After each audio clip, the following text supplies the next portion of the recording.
to you. All right, thanks so much, Eileen. An alarming trend is being seen across the country. Child poverty rate is soaring, more than doubling in just a year's time. Now, joining us this morning to highlight that issue and what solutions could help reverse this is Jamie Bussell from the Robert Wood Johnson Foundation. Thank you so much for your time. So let's provide some background first. What did the data from the U.S. Census Bureau show us? Sure. So in 2021, the child poverty rate in the United States had dropped pretty significantly to 5.2%. Fast forward a year later, and the data from 2022 is actually showing us more than a doubling of that rate at currently 12.4%.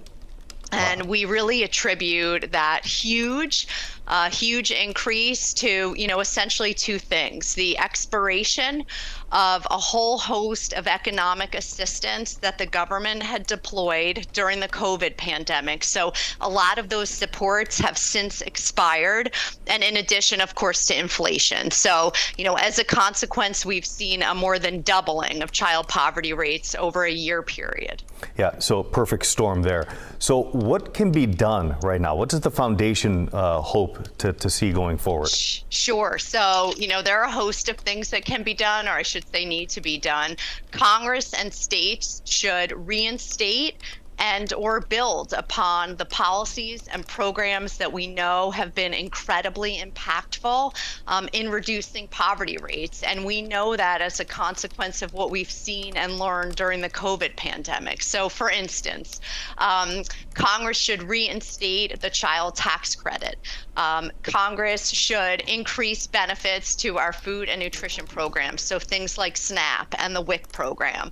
Congress should reinstitute universal free school meals for all children across the nation. And if that doesn't happen, we certainly encourage states to take it amongst themselves to do that, California being one of the states that's leading the way around that provision.